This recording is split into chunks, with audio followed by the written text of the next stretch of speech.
शिवसेना शिंदे गटाचे अल्पसंख्याक नेते रजाक मुजावर यांच्या हस्ते पूरग्रस्तांना जेवणाची सोय करण्यात आली। पूरग्रस्तांना फळ फ्रूट वाटप करून चादर शॉल वाटप करण्यात आले। यावेळी महेश नाना साठे, शिवसेना शिंदे गटाचे शहराध्यक्ष सचिन चव्हाण, युवासेना अध्यक्ष प्रियंका परांडे, खांबासकर मॅडम, शकील मुंडेवाडी, अरबाज नाईकवाडी, बाबा सगरी, अखिल शेख, आयुब मुजावर, सरफराज शेख, सद्दाम तौफिक आदी उपस्थित होते। रजाक मालक मुजावर यांच्या मदतीचे सर्वत्र कौतुक होत आहे।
हमें क्या गलती करी तुम पब्लिक याच्यात सहभागी झाले। आज केळी फराळाचे जे उपवास वगैरे आहे मंडळींचा त्याच्यासाठी उपवासाचं सामान पण घेऊन आले। आता आणखीन यांची टीम पण येऊ लागली माझ्या। सध्याला हे एक वेगळं आपल्यासाठी म्हणून एक सामाजिक जाणीव असून हे स्वतः एक वेगळं करून आले आणि पक्षाकडून एक वेगळं करून आले। पक्ष रिझ्यूम करून आले पण ये ना येऊन उपवास येणार तुम्ही अंदाज नाही हा विषय ना चर्चा नाही उपवास झाल्यावर समजा जो आपला उपवास आहे तो सामान लागले बरोबर सबको वाटप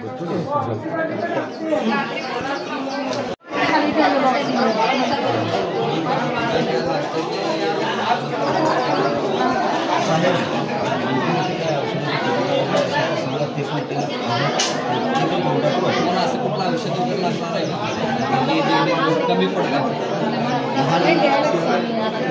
येत असेल तर हे वेस्टेज नका नसेल ते काय पाहिजे असेल कमी असेल ते सांगा लेडीजसाठी तर काय आवश्यकता असं काय असेल तर सांगा।